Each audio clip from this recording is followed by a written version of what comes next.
Bon, bonjour à tous. Très heureux d'accueillir aujourd'hui Arnaud Montebourg au Presse Club de France pour une heure d'entretien. Alors, Arnaud Montebourg, vous êtes né, si mes informations sont bonnes, le 30 octobre 1962 à Clamecy. On peut donc encore vous souhaiter presque un joyeux anniversaire. C'était la semaine dernière. Clamecy, c'est dans la Nièvre. Vous êtes un doux mélange, bourguignon par votre père, inspecteur des impôts, un quart normand et un quart algérien par votre mère. Vous faites vos études à Dijon, dans cette belle ville de Dijon, puis à l'IEP de Paris. Vous échouez à l'ENA, ça arrive. Vous devenez avocat, vous adhérez au Parti socialiste en 1985. Premier pas dans les médias, et ça nous intéresse, nous, ici au Presse Club, dès 1988, vous gagnez le premier prix, 300 000 francs à l'époque, du concours Seriez-vous Obs, organisé par le Nouvel Observateur, qui vous consacre à ce moment-là une demi-page. C'est déjà le début d'une certaine forme de gloire. En 1992, vous créez aussi l'association TV Carton Jaune, qui veut défendre le principe d'une information honnête et exacte. Ça nous intéresse aussi au Presse Club. Vous attaquez sans succès TF1 pour l'interview bidonnée de Patrick Poivre d'Arvor et de Fidel Castro. Pour en revenir à la politique, vous êtes député, vous êtes élu député en Saône-et-Loire de 97 à 2012, président du Conseil général de Saône-et-Loire de 2008 à 2012. Vous arrivez en troisième position du premier tour de la primaire citoyenne en 2011. Vous êtes nommé ministre du redressement productif dans les gouvernements Ayrault, puis Valls, où vous prenez même le ministre de l'économie et des finances. Pas les finances, l'économie. Pas des finances. Numérique, l'économie et du redressement. L'économie réelle, oui. Et du redressement productif. Vous êtes, on s'en souvient, sèchement remercié en août 2014. À nouveau candidat à la primaire citoyenne de 2017. Vous terminez troisième. En 2017, vous annoncez d'ailleurs votre retrait de la vie politique. Vous vous lancez dans le monde de l'entreprise. On se souvient d'ailleurs de votre miel. Excellent. Merci. J'ai goûté. Votre vie privée a souvent fait la une des magazines. Vous avez 2 enfants d'un premier mariage, un troisième avec Aurélie Filippetti, et vous venez de vous remarier, j'ai vu ça, avec Amina Walter il y a un mois. On vous félicite. Et puis donc 2021, c'est une grosse année puisque vous êtes donc candidat à la présidence de la République. Heureux de vous avoir au Presse Club pour donc une heure de débat. Vous serez interrogé par Gérard Leclerc et par Christine Kelly, à qui on va laisser poser la première question. Merci beaucoup, mon cher président. Bonjour, Arnaud Montebourg. Première question très simple, mais qui prend peut-être tout son sens aujourd'hui. Pourquoi vous êtes-vous lancé dans cette campagne présidentielle ? D'abord, merci de votre invitation et de cette présentation détaillée. Ça m'a ramené à des souvenirs que j'avais oubliés. Et finalement, merci de me donner l'occasion de dire qu'après ces ruptures avec le Parti socialiste, auquel j'ai adhéré pendant 30 années, rupture qui d'ailleurs s'est manifestée dans mon départ du gouvernement en 2014. J'ai été remplacé par l'actuel président de la République, qui était ministre de l'économie.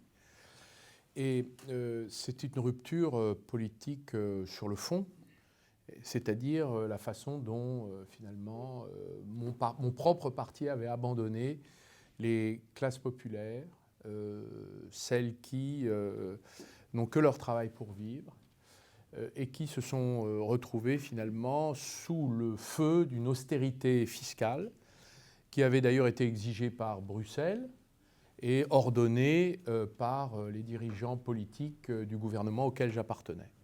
J'ai le souvenir, d'ailleurs vous l'avez rappelé, j'ai le souvenir d'un discours à Frangy-en-Bresse le jour de mon éviction, où j'ai demandé une inflexion majeure de politique économique. Et pour le ministre de l'économie que j'étais, ça voulait dire c'est terminé, on n'est pas d'accord.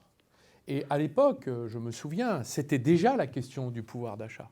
Je me souviens avoir dit dans le salon vert de l'Élysée au président de la République de l'époque, au Premier ministre, il y a des gens qui ont des fins de mois difficiles, à qui on a imposé des impôts nouveaux, et c'est injuste. Et on ne peut pas mener cette politique de rétablissement des comptes publics sur le dos de ceux qui sont le cœur du pays, c'est-à-dire ceux qui travaillent, qui n'ont que ce travail pour vivre. Et cette affaire, on l'a retrouvée dans les Gilets jaunes. Cette question a surgi à nouveau, Et là, on a vu les ronds-points, les gens qui disaient « nous, on ne peut pas même pas commencer nos mois ». Et cette question, je l'ai mise au cœur de ma campagne. C'est une question fondamentale.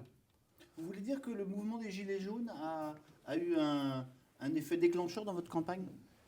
En tout cas, Votre décision, en tout cas, d'être les candidat. cahiers de doléances qui ont été... Il n'y a pas eu des cahiers de doléances dans notre pays tous les ans. Il y en a eu 2 fois depuis la Révolution française, 1789, 2019. Il y a eu 16 000 cahiers de doléances. J'ai pris le soin d'aller les lire. Certains dans un département d'Eure-et-Loire, par exemple. J'ai demandé à voir les verbatims. Et il y a 2 revendications. La justice, le droit de travailler et de gagner honorablement sa vie, la justice fiscale et la démocratie. Ce sont des éléments que j'ai tenu à mettre dans mon programme. Pourquoi ai-je décidé d'être candidat maintenant?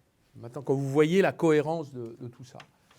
Parce que j'ai constaté qu'aujourd'hui, la gauche s'est détournée de ces questions.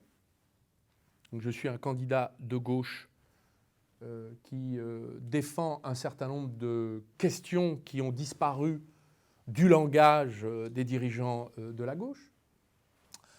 Deuxièmement, la question européenne qui était sous-jacente à ces questions d'austérité fiscale, pour moi, je souhaite l'aborder de face.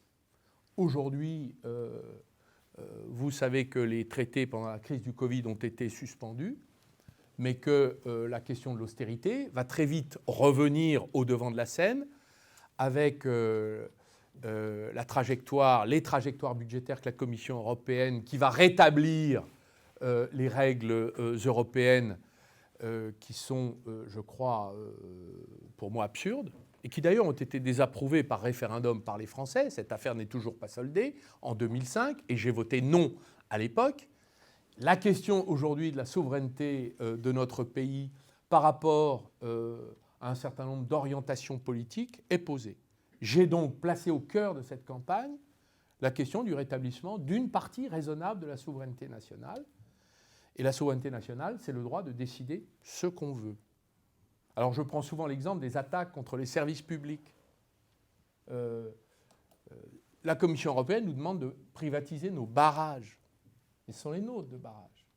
Elle nous demande de démanteler EDF. Mais EDF, on a besoin d'un EDF puissant pour faire face et organiser la fin du pétrole et la substitution du pétrole par les nouvelles énergies qu'il va falloir produire, renouvelables et nucléaires.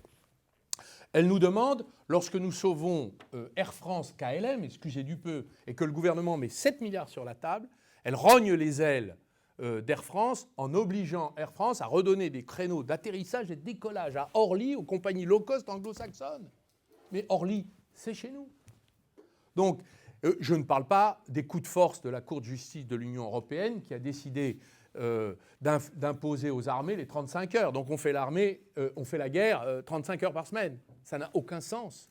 Donc si vous voulez, nous avons un problème avec l'Europe qui ne marche pas, qui est intrusive dans la vie quotidienne de notre pays et de tous les peuples d'ailleurs, et qui ne traite pas les problèmes du monde.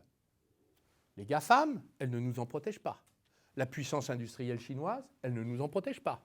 La question de la menace climatique, elle ne s'en occupe guère. Donc nous n'avons pas, sur ce terrain-là, obtenu de la construction européenne ce qu'elle nous avait raconté devoir offrir aux Français. Donc ma position est une position, en effet, non pas de sortie de l'Europe, je ne sais pas qui a inventé ça, mais une position de rééquilibrage, de restructuration de l'Union européenne et de rééquilibrage entre la souveraineté nationale et l'exercice des compétences européennes. Je dois vous dire, je ne suis pas le seul à défendre cette position. J'ai entendu que j'ai entendu, et c'est un homme qui a été au cœur du système européen. Donc il sait encore mieux que moi de quoi il parle. D'ailleurs, quand j'étais au gouvernement, il était commissaire européen. Donc nous avons travaillé ensemble à l'époque. Et je dois vous dire que cette question est une question qui est dans le champ du débat public pour le futur. Donc ma candidature, évidemment, elle tranche avec, ne serait-ce que sur ces 2 points-là, je pourrais en citer d'autres, elle affronte les problèmes, elle apporte des solutions, Et elle ne se réfugie pas derrière des slogans, des marqueurs, des postures. Elle essaie d'affronter le réel. Et pour moi, le réel aujourd'hui, c'est l'appauvrissement des classes moyennes et des classes populaires. C'est-à-dire la question fondamentale du travail et la manière dont il est rémunéré et honoré dans notre pays. Voilà, fondamental. La question de la désindustrialisation de notre pays qui est dramatique et pour qui traverse les territoires. Je suis un enfant de la France rurale, vous l'avez rappelé. Je suis un provincial venu d'une famille moyenne, voilà, avec des origines mélangées, c'est vrai, et j'en suis très fier. Mon grand-père était algérien et il m'a beaucoup enseigné et j'ai eu la chance de l'avoir jusqu'en 1994, date à laquelle il s'est éteint, et il m'a beaucoup enseigné.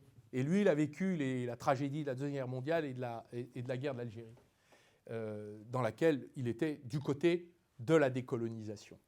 Hein, c'est intéressant dans chacune de nos familles, nous avons des fractures et des déchirures liées à l'histoire.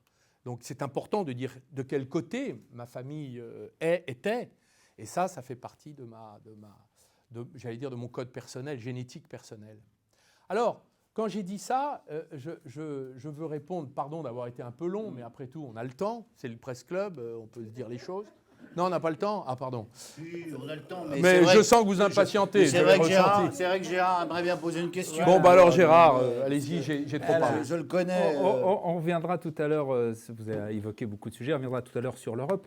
J'en viens au sujet qui est l'un des points forts, vous avez dit, de votre candidature, les questions économiques, sociales, la justice sociale. Quand on regarde les chiffres, la France actuellement, aujourd'hui, a la meilleure croissance en Europe, enfin l'une des meilleures croissances en Europe. Le chômage retrouve son niveau d'il y a 15 ans. Le pouvoir d'achat a augmenté 2 fois plus vite sous Emmanuel Macron que sous François Hollande.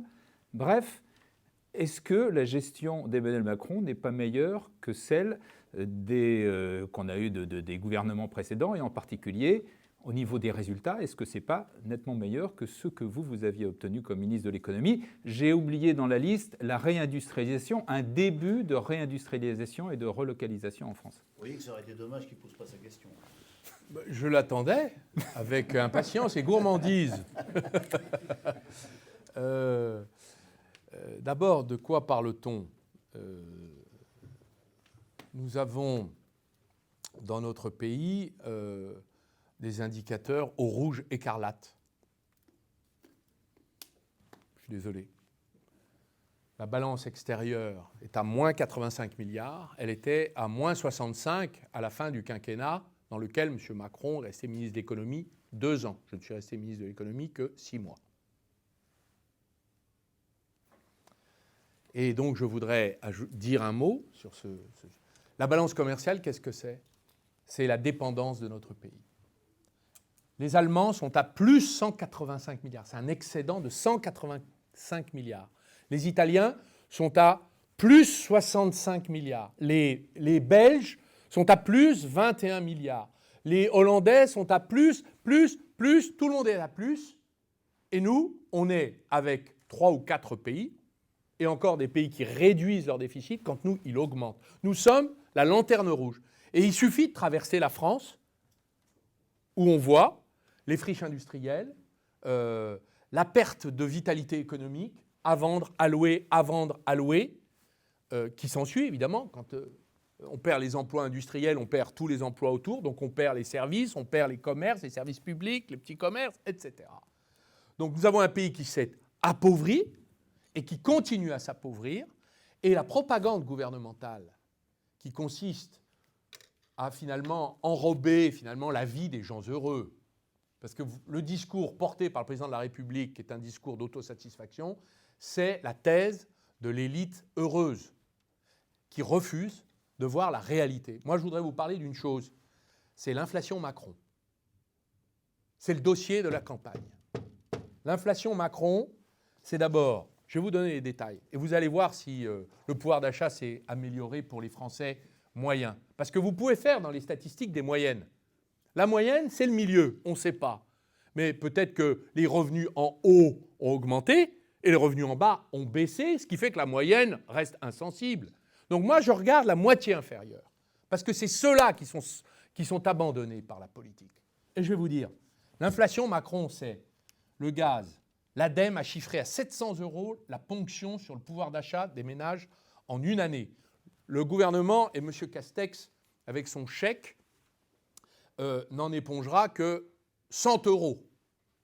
Et par ailleurs, a dit que sur le gaz, il lisserait, mais les Français paieront.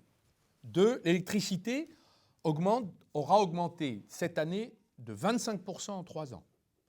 Les produits frais ont enregistré une hausse de 6,8% en un an. Les produits alimentaires sont promis à une augmentation, certainement après les négociations de la grande distribution, et je connais puisque je travaille et mes entreprises sont dans l'agroalimentaire, 10 à 15%. L'essence est maintenant à 2 €. Pendant ce temps-là, le CAC 40 vient de dépasser les 7000 points. Voilà. Donc vous voyez la situation des Français qui n'ont que des petits salaires pour vivre, et pour la moitié des Français les plus mal payés, il ne reste, après les factures et les prélèvements, que 55 €, alors qu'il y a un an, il restait en moyenne encore 165 €. Les 170 € annoncés hier par Emmanuel Macron d'augmentation de pouvoir d'achat pour des salariés au SMIC n'existent pas. C'est de la propagande que je dénonce ici, car pour gagner 170 € de plus quand on est au SMIC, il faudrait faire 111 heures supplémentaires. Puisque quand on regarde l'augmentation du SMIC, l'augmentation des heures supplémentaires, on peut gagner sa vie que comme ça, hein.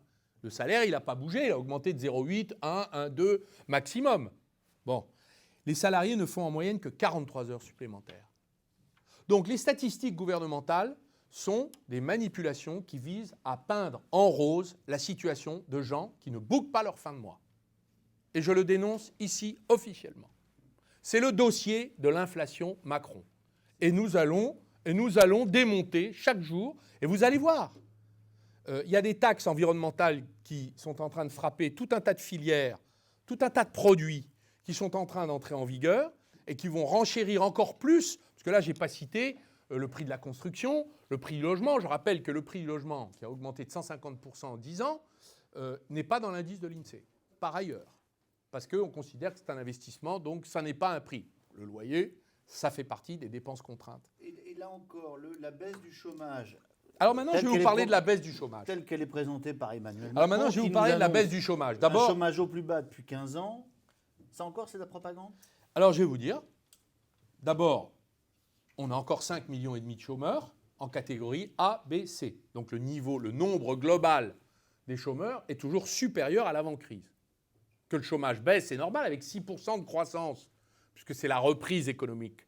Mais le nombre de chômeurs longue durée, 2,7 millions, est stable et très loin de retrouver le niveau d'avant-crise. J'ajoute que tous les pays voisins sont tombés à des niveaux inférieurs ou équivalents à 5%, c'est-à-dire le plein emploi. Le plein emploi est à 4,5. USA, 4,8. Grande-Bretagne, 4,7. Hollande, 3,6. Pologne, 3,4. Danemark, 4,4.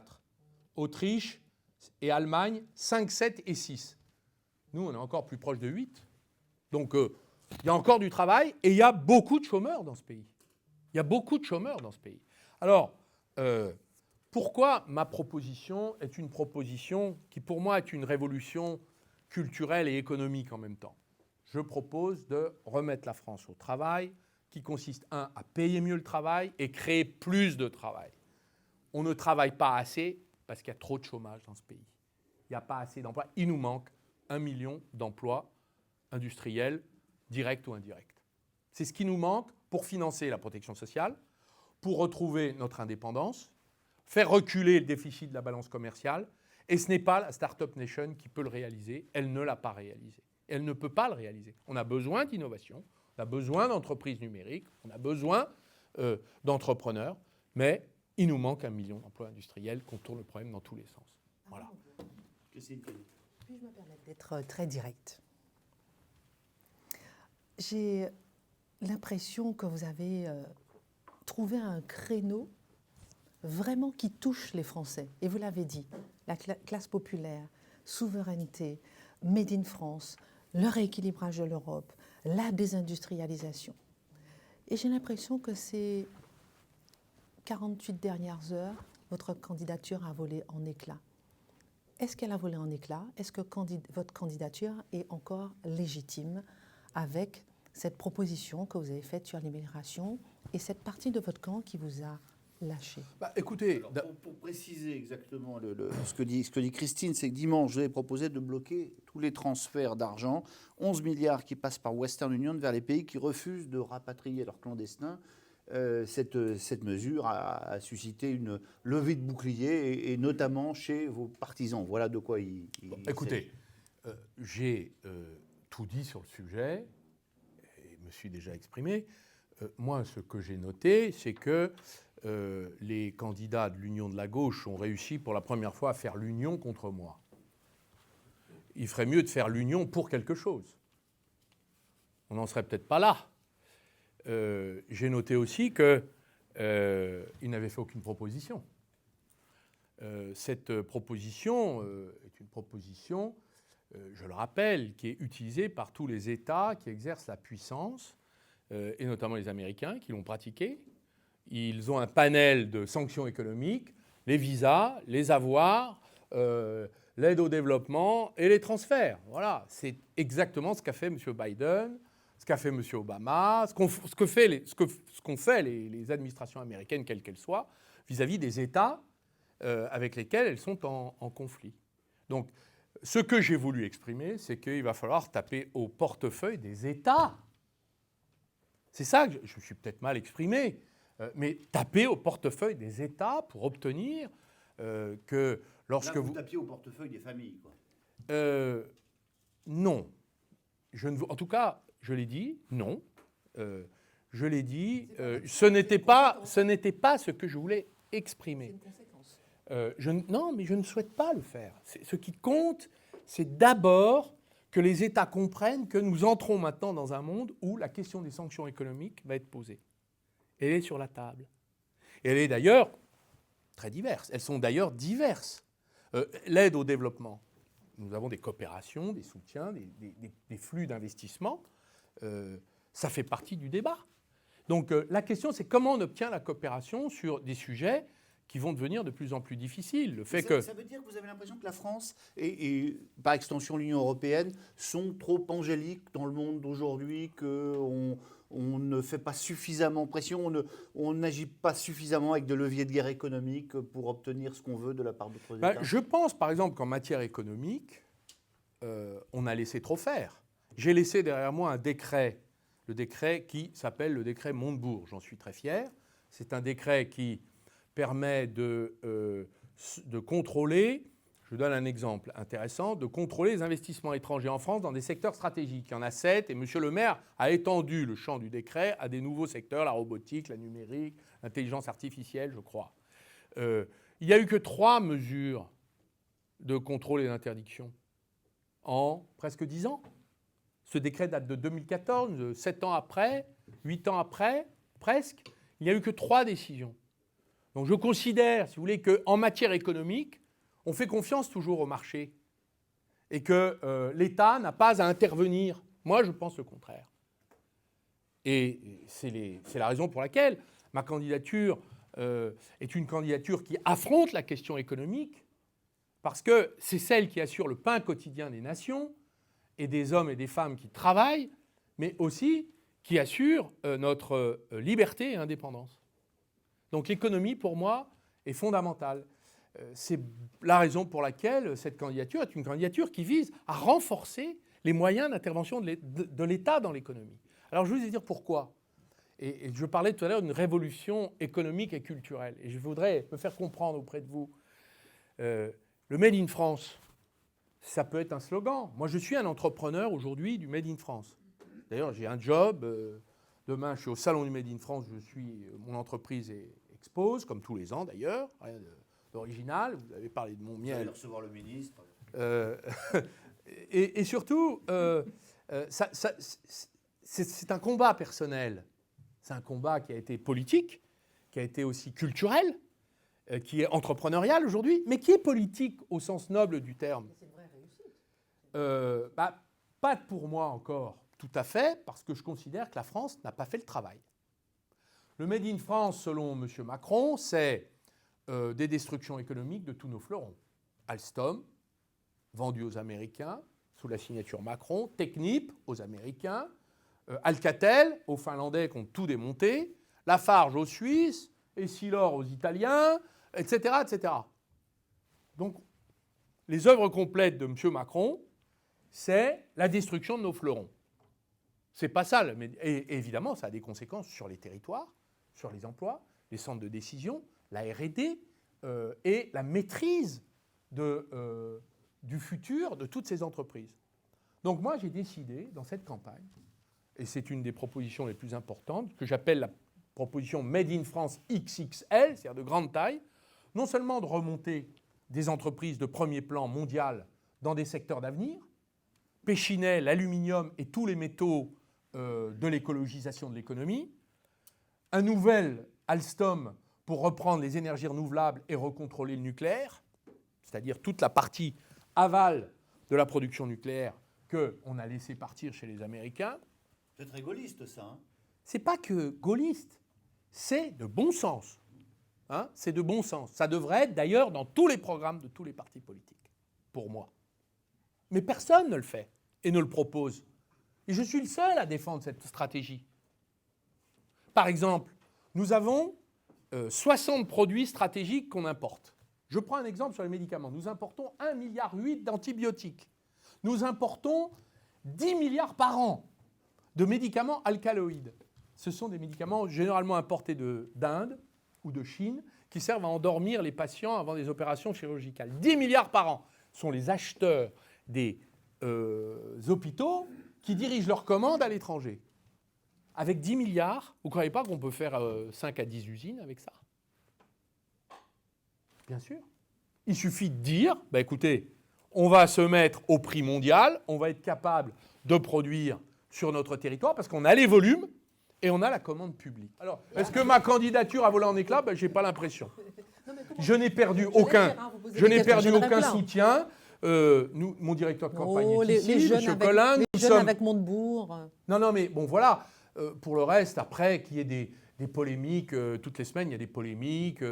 Et l'essentiel, c'est d'essayer de se faire comprendre.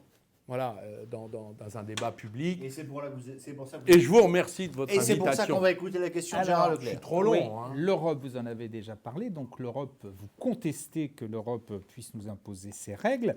Vous êtes partisan, vous l'avez dit, de la supériorité de la loi française sur les décisions européennes.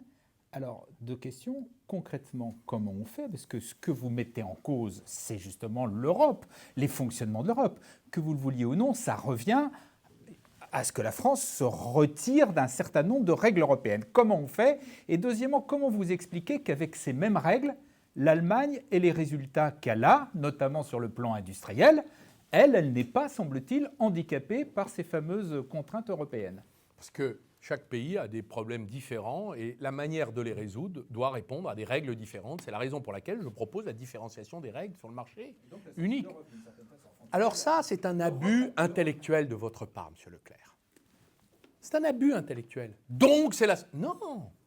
Vous savez pourquoi? Parce que, pour moi, j'aimerais que l'Europe, car je suis un Européen, on a besoin de l'Europe, c'est une évidence. Dans le monde actuel, avec la montée des empires, le chaos mondial, la confrontation qui se prépare entre les États-Unis et la Chine, nous avons besoin de l'Europe. Mais pas de ça. Une Europe passoire dans la mondialisation qui ne nous protège pas et qui fait intrusion tous les jours pour nous dicter ce qu'on doit faire sur le plan industriel, économique. Et donc, ma proposition est une proposition de restructuration de quelque chose qui ne marche pas. Quand quelque chose ne marche pas, on doit restructurer. Alors, je vais vous dire comment. Mais je vais vous dire la conclusion de M. Leclerc en disant « vous voulez sortir ». On ne va pas sortir de l'Europe. Vous savez ce qu'on va faire? On va modifier l'article 88 de la Constitution et on va écrire avec les Français, par référendum, qu'en cas, pour la protection de l'intérêt, des intérêts nationaux vitaux, l'industrie c'est vital, le sanitaire c'est vital, l'alimentation c'est vital, voilà. le Parlement pourra, en dernier ressort, faire prévaloir la loi nationale sur la loi européenne. Point. Ah oui, mais c'est Et ça, je vais vous dire, c'est en contradiction complète avec toutes les règles européennes. je vais vous dire une chose. Pas du tout. Pourquoi ?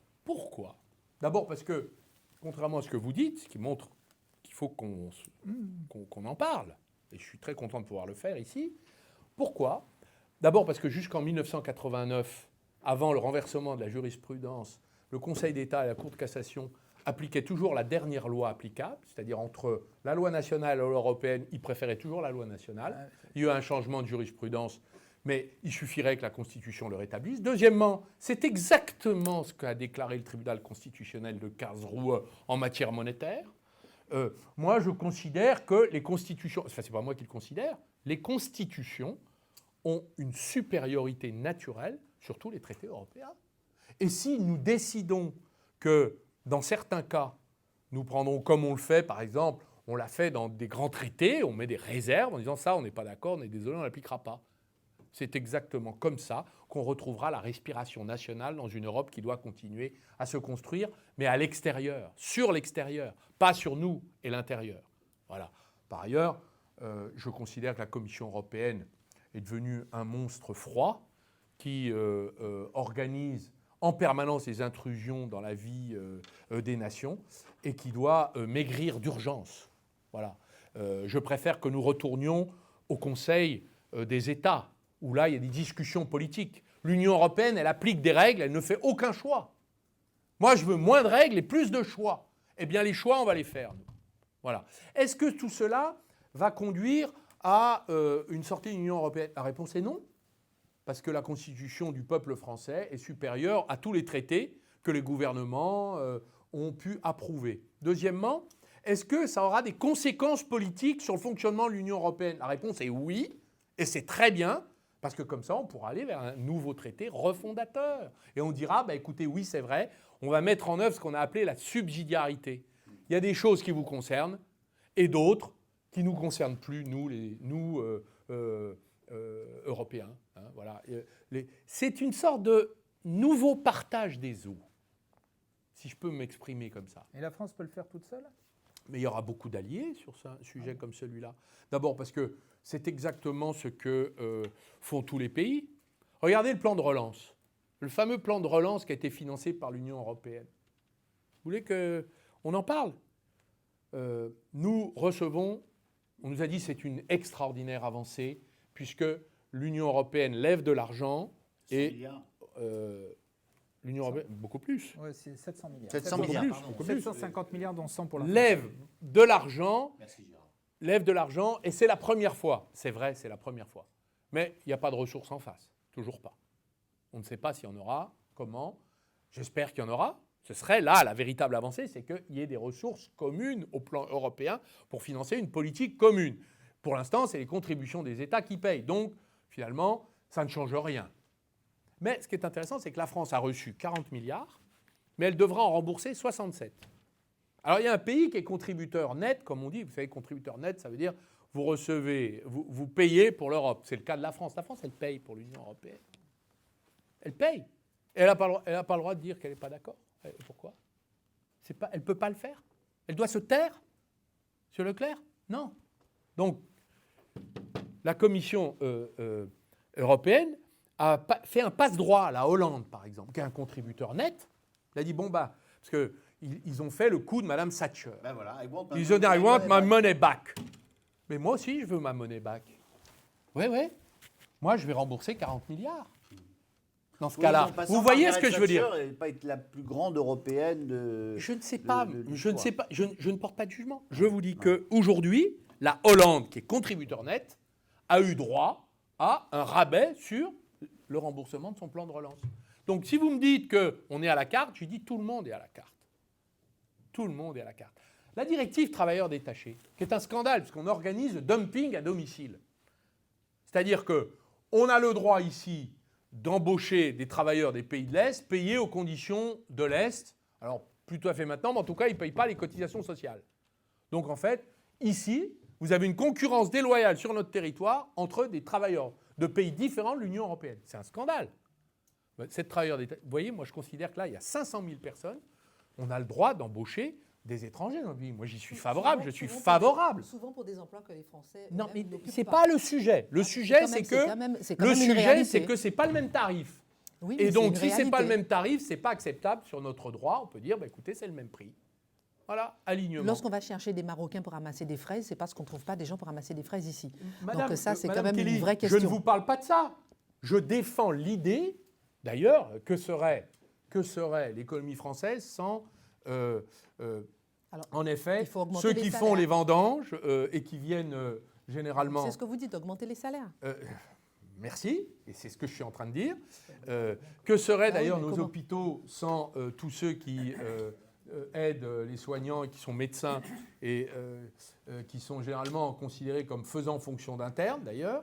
Donc nous savons ce que nous devons à l'immigration économique. Mais je veux dire, et à l'immigration tout court, mais je veux dire une chose à monsieur Leclerc, c'est que l'exemple de la directive travailleurs détachés, qui est la queue de la comète Bolkenstein, qui avait été désapprouvée il y a 15 ans, est aujourd'hui en application.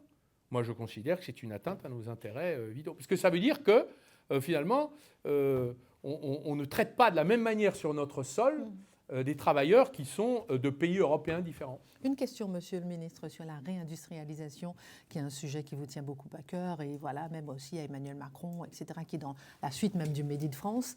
On parlait, je rebondis sur l'Allemagne, que vous prenez comme exemple Gérard. L'Allemagne a vraiment réussi à garder son industrialisation, et on est, nous, en France, en train d'espérer, d'envier cette Allemagne qui a gardé son industrie.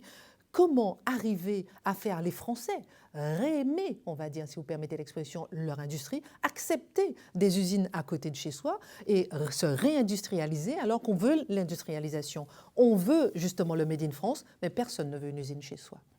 Alors d'abord, je désapprouve cette vision, Madame Kelly, excusez-moi. J'ai été pendant 18 ans élu local et parlementaire. Je n'ai jamais vu des gens protester parce qu'on installait une usine. Je vous assure, il y en avait si peu. Il y en avait si peu. Non, au contraire, je crois que les Français ont envie de retrouver cette espèce d'amour du travail, du produire.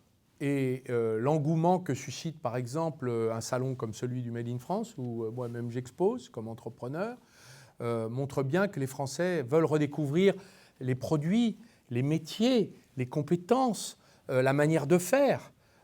Et il y a une espèce d'amour des savoir-faire dans notre pays qu'on est en train de redécouvrir. J'ai envie de vous dire que ça ne concerne pas que l'artisanat, mais y compris l'industrie. Est-ce que vous savez qu'il y a un engouement dans notre pays pour le tourisme industriel ? C'est-à-dire des visites dans les entreprises payantes.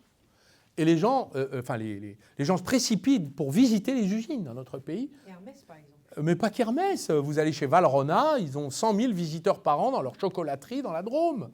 Et c'est devenu une destination touristique, les usines. Ça serait mieux que ce soit une destination de travail, vous voyez, et qu'il y en ait beaucoup plus. Donc pour moi, je vais vous dire, il y a une sorte de désir de se remettre en quelque sorte au travail dans notre pays. Moi, je sais que les Français travaillent dur, mais qu'ils ne sont pas assez nombreux à pouvoir travailler. Et ils cherchent, ils aimeraient, et pour avoir été dans une région qui s'est beaucoup désindustrialisée, même si elle s'est battue, on s'est battus comme des fous pour garder nos usines. C'est la différence avec les Allemands. Les Allemands, pour eux, l'industrie, c'est sacré, parce qu'ils ont compris que perdre une usine, c'est comme quand on coupe un arbre, il faudra 80 ans pour qu'il repousse. C'est perdre l'ascenseur social. Et dans notre pays, nous, quand on essaie de sauver une usine, moi j'ai essayé de le faire avec le redressement productif. J'avais nommé les commissaires de redressement productif. On se battait sur tous les plans, tous les fronts. C'était très dur. À chaque fois que j'allais sauver une usine, j'avais toute la presse, donc la classe dirigeante en fait, la classe médiatique, les grands... Pas les élus locaux, pas les maires, mais la classe médiatique. Il y a une classe médiatique, une pensée dominante, vous voyez. Presse Club, Pas tous, pas au Presse Club. Je suis désolé, mais ça existe ou ça n'existe pas ? Vous le savez que ça existe. Bon, donc, ce n'est pas un drame. Mais à chaque fois, on nous disait, mais pourquoi il va se battre pour défendre des usines perdues, autant les fermer. De toute façon, on s'en fichait, parce que c'était ça ne nous concernait pas, ce n'était pas des nouvelles technologies. Mais regardez le plan chinois. Le plan, ils font un plan, eux. Et j'ai regardé les secteurs dans lesquels ils investissent. Il y a nos secteurs technologiques. Non, mais il faut regarder les plans du Parti communiste chinois quand même. 30 ans parce qu'il reste au pouvoir. Non, mais là, le dernier, là, celui qui est en cours, est-ce que vous savez qu'ils ont un plan sur le machinisme agricole? Ben nous, on a laissé partir nos usines de tracteurs, on les a rachetées, on s'en fiche. Ça n'intéresse personne dans ce pays. Alors, je suis heureux que ça redevienne un sujet central.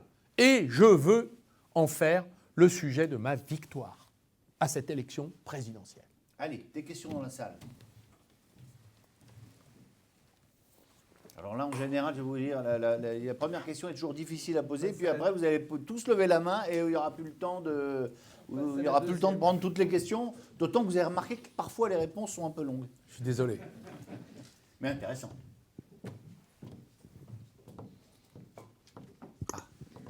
Bonjour, Monsieur le ministre. Bonjour, Madame. Rama Rashidi, United States Press Agency. Je me souviens de vous quand vous étiez justement à Frangy-en-Bresse, quand il y avait le fameux redressement productif, c'est ça? Je me souviens plus du nom. J'ai une question un petit peu bizarre, mais peut-être elle va avoir du sens pour vous. Quand vous êtes donc vous étiez ministre de l'économie, vous êtes battu effectivement pour l'industrie, etc. Et après, M. Macron est devenu le ministre de l'économie et maintenant est devenu président. Est-ce que vous pensez que des fois ce sont des destinées comme ça qui sont un petit peu écrites quelque part, je ne sais pas, dans l'univers, parce que ce cheminement qui a eu lieu a fait que maintenant le président Macron est devenu président. Peut-être que maintenant vous, justement, c'est le timing pour vous être candidat et devenir président. Je ne sais pas si c'est assez clair, mais... C'est une très bonne question, parce que moi, c'est une question que je me pose souvent. Merci. Ah bon? Je vais vous dire, comment on peut se réveiller un matin en se disant « je veux devenir président de la République ». Est-ce qu'on a quelque chose à l'intérieur de soi? Est-ce qu'on a une illumination? Parce que c'est... Alors, vous posez une question personnelle. Ouais. Je vais essayer d'y répondre personnellement. J'ai fait le choix de quitter la vie politique professionnelle, c'est-à-dire de ne plus vivre de la politique. Et je m'y suis tenu. C'est-à-dire de ne pas être élu, je n'ai pas de mandat, et d'être un citoyen, si j'ose dire, ordinaire. Bien sûr, avec l'expérience que j'ai accumulée, mais ordinaire. Donc, j'ai fait le choix de vivre de mon travail, et j'ai fait le choix de l'entreprise parce que la création d'entreprise, c'est plus difficile que d'être embauché par une entreprise. Mais c'est ma passion, c'est mon gagne-pain. J'ai charge d'âme d'ailleurs, je garde 3 jours de travail pendant la campagne pour faire tourner les entreprises dont j'ai la charge et qui m'occupent pleinement. Et je suis heureux dans mon travail. Je suis malheureux dans mon pays, mais heureux dans mon travail et malheureux pour mon pays. Et je ne me suis pas réveillé un matin, j'ai juste pris conscience que toutes les idées que je défends depuis 20 ans, aujourd'hui, elles sont majoritaires dans le pays. Elles ne l'étaient pas quand j'étais au redressement productif, au ministère de l'économie. Elles sont majoritaires dans le pays. Vous regardez les dernières analyses et enquêtes d'opinion, le Made in France, le rétrécissement de la mondialisation, l'évolution de l'Europe, la question des circuits courts et de l'écologie pragmatique. La souveraineté. Tout ça est central aujourd'hui et partagé. Mais personne ne le défend en propre. Donc j'ai décidé de mener ces idées-là qui me tiennent à cœur, sur lesquelles d'ailleurs j'ai une trajectoire rectiligne. Vous ne trouverez pas de... J'ai retrouvé ma profession de foi quand j'étais jeune député. Je me suis présenté en Saône-et-Loire la première fois en 1997. C'était exactement ma campagne d'aujourd'hui. C'est incroyable. Je l'ai retrouvé quand j'ai classé les archives dans ma maison. Et j'ai retrouvé les documents électoraux. Et donc, je voudrais dire que finalement, c'est le moment peut-être, oui. C'est le moment. Et je veux mettre ces idées au pouvoir. Parce que quand j'étais ministre, elles ne l'étaient pas. C'était pas moi le patron. Et quand vous avez un patron, c'est normal. Il y a un moment, quand vous n'êtes pas d'accord avec le patron, vous dites, Monsieur le Président, c'est fini, on s'en va, on arrête. Et c'est ce qui s'est passé le fameux jour vous étiez, merci madame, à Frangy-en-Bresse. Allez, une autre question, monsieur. Bonjour, Stéphane Ratignier. Vous nous présentez un projet industriel qui souvent est focalisé sur de très grosses entreprises.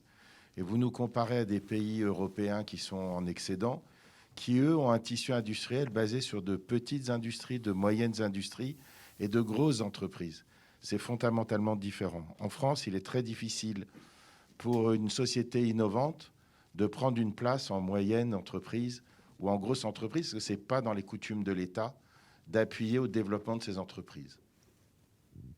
J'approuve votre point, monsieur, votre remarque. Je l'approuve d'autant plus que, étant moi-même d'ailleurs dirigeant de toutes petites entreprises, TPE, je sais mieux que d'autres à quel point le mépris de l'administration s'exerce toujours en proportion de la taille.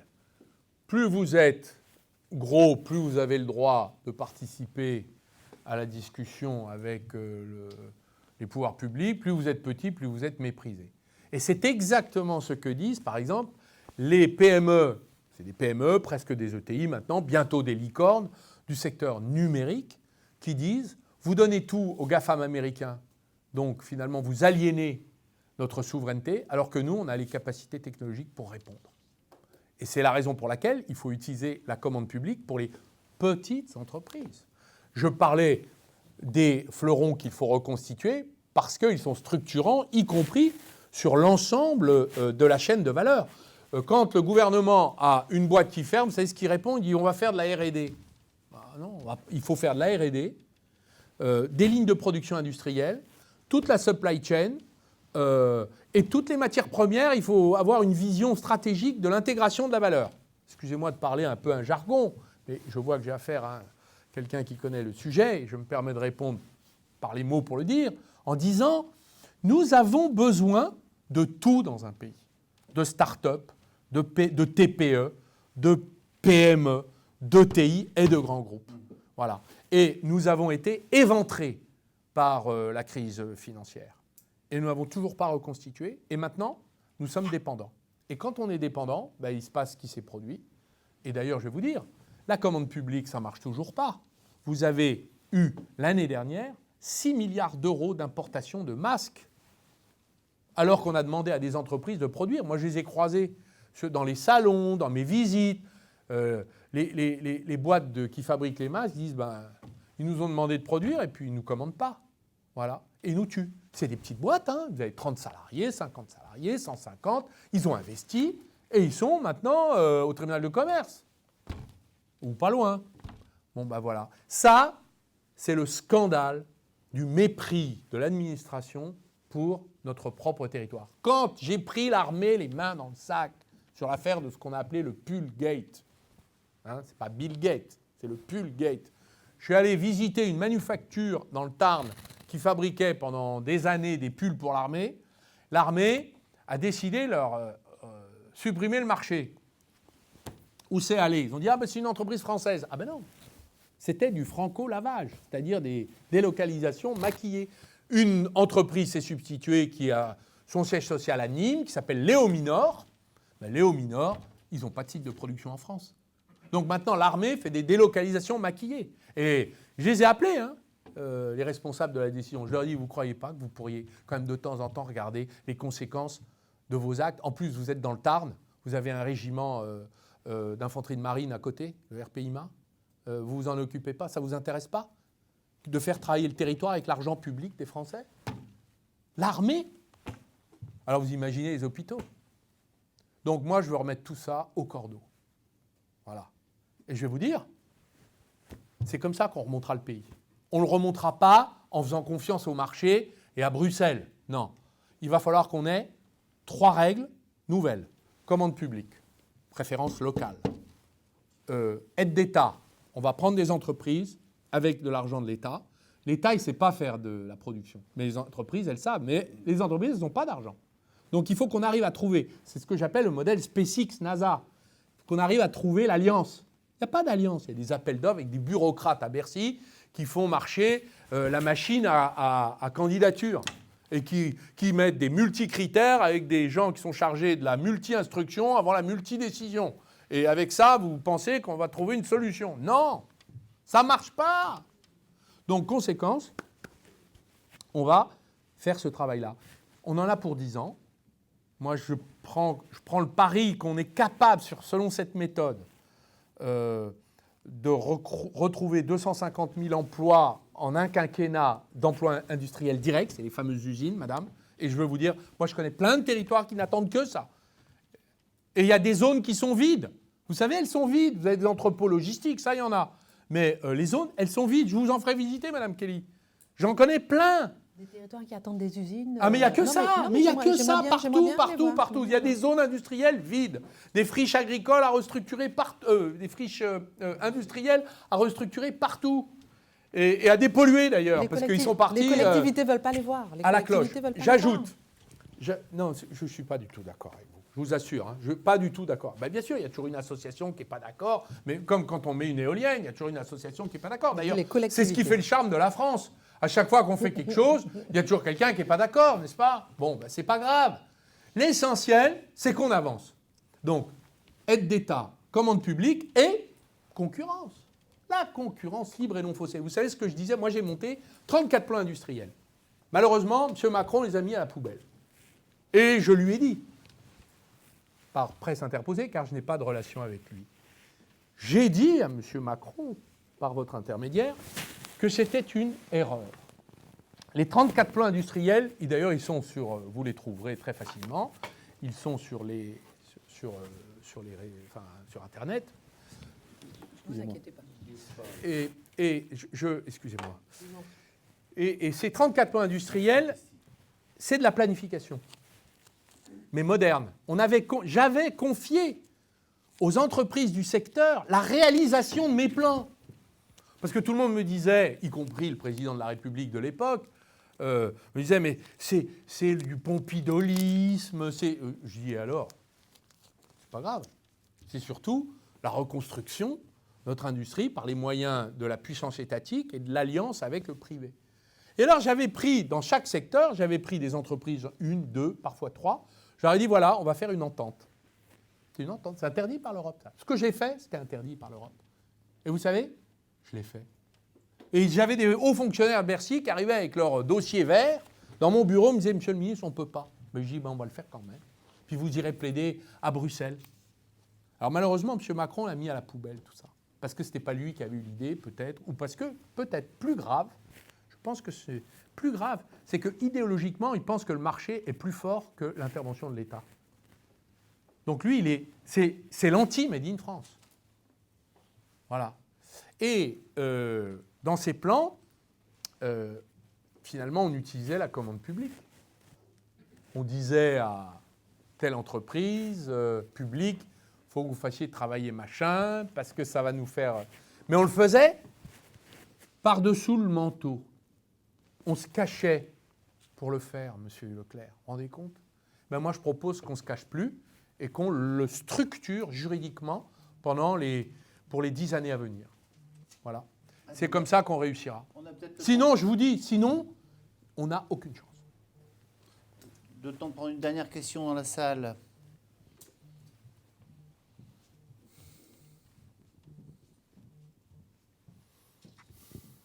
Bonjour Monsieur Montebourg. Si vous êtes candidat à l'élection présidentielle, c'est que vous estimez avoir une chance. Pour battre Emmanuel Macron, est-ce que vous ne pensez pas que l'union de la gauche, elle est obligatoire, indispensable? Est-ce qu'elle est possible et surtout, est-ce qu'elle est souhaitable de votre part? Vous l'avez faite, l'union de la gauche, contre vous, là. Vous me volez le mot. Oui, mais l'union de la gauche me paraît difficile à réaliser. Je l'ai dit depuis un moment. Il n'y a pas de volonté. Et par ailleurs, j'ai des désaccords. L'union autour de quoi? Je défends l'énergie nucléaire et l'investissement dans le nucléaire. Ce n'est pas une énergie écologique, mais décarbonée, oui. Et on en a besoin. Donc je défends, pour sortir du pétrole, qui est notre qui est un objectif de protection des intérêts des Français et de notre pays, puisqu'on marche à grande vitesse vers un nouveau choc pétrolier.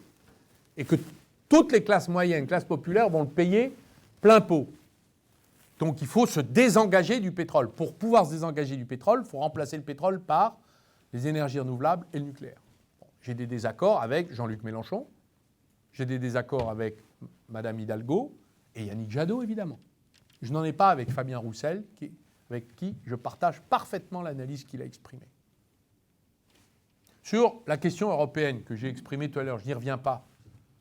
J'ai plutôt une accointance avec Jean-Luc Mélenchon, mais j'ai des désaccords totaux avec Anne Hidalgo et Yannick Jadot. Sur la réindustrialisation, j'ai une accointance avec Fabien Roussel, mais dans le programme du Parti socialiste, il n'y a pas de volet économique. Il n'y a pas d'économie. Et donc, vous voyez bien que nous avons là, quant au programme des écologistes, pour qui j'adresse d'ailleurs à chacun d'entre eux respect et amitié. Oula, en général, c'est... Non, mais respect et amitié, il n'y a aucun problème. En général, ça va barder pour eux, quoi. Pas du tout. Mais il n'y a pas... Mais je ne vois pas chez les écologistes la capacité de rendre l'écologie partageable par le plus grand nombre. Moi, je suis un écolo pratiquant dans mes entreprises. Avec Bleu Blanc Ruche, on lutte contre la disparition de la biodiversité dans les pollinisateurs. Avec la Compagnie des amandes, on réimplante en agroécologie des amandiers dans le midi de la France plutôt que d'importer de Californie les 40 000 tonnes d'amandes que les Français consomment. Dans le lait et la glace, nous produisons du bio. Donc nous faisons travailler des éleveurs bio pour améliorer leurs revenus. Donc je suis finalement engagé dans l'écologie concrète et pratique et entrepreneuriale. Et pour moi, l'écologie, elle doit être praticable parce qu'il y a urgence. Donc pour qu'elle soit urgente, pour réaliser cette urgence, il faut que les Français adhèrent et que ce soit praticable. Donc, pour l'instant, j'ai entendu Mme Rousseau dire qu'elle était pour un choc de productivité négatif, c'est-à-dire qu'en fait, on va appauvrir les Français. Moi, je suis en désaccord avec ça. C'est des désaccords. Donc vous voyez que le problème d'union de la gauche, c'est d'abord des points de désaccord. Monsieur Montebourg, avec quel parti, avec quels moyens et combien de signatures? Alors, d'abord, ma candidature est une candidature de gauche indépendante.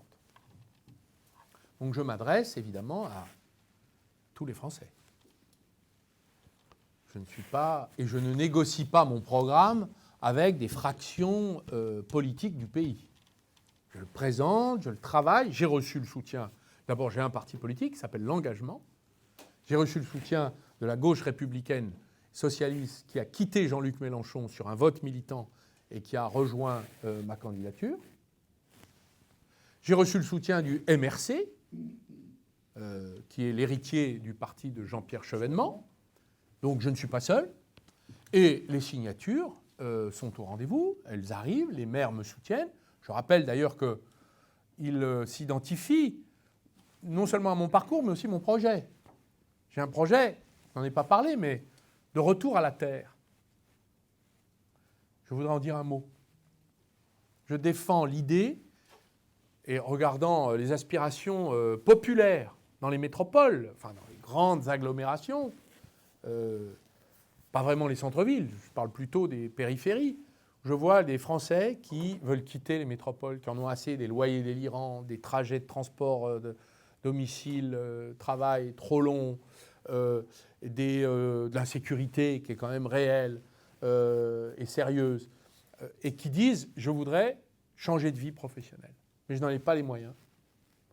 Ce ne sont pas des cadres, ce sont des gens qui ont des petits salaires et qui sont un peu cloués là et qui voudraient partir. 10 millions de Français rêvent de ça. D'ailleurs, ça s'est vu dans la crise Covid. Ceux qui ont réussi à partir et se payer des maisons, c'est ceux qui avaient les moyens, mais les autres. J'ai observé qu'il y a 1 million de biens vacants dans toute la France rurale, des petites villes, des villes moyennes, des bourgs ruraux. Des biens vacants qui valent plus cher, enfin qui coûtent plus cher à leurs propriétaires qu'ils ne rapportent. Je propose qu'on les rachète et qu'on les attribue gratuitement à toute personne qui n'est pas propriétaire. qui s'engage à habiter et à rénover à ses frais. C'est le moyen d'accéder à la propriété et en même temps de permettre à des tas de gens de réaliser leurs rêves, changer de vie professionnelle, imaginer un nouveau destin, un nouveau cours à leur vie. Et il y a dans ces régions beaucoup d'emplois non pourvus. Je suis allé à Saint-Lô, je suis allé voir le directeur de la Manche Libre qui m'a montré, première question, il a un journal d'annonces épais comme ça, il dit « Monsieur Montebourg, voilà les emplois dans notre région non pourvus. »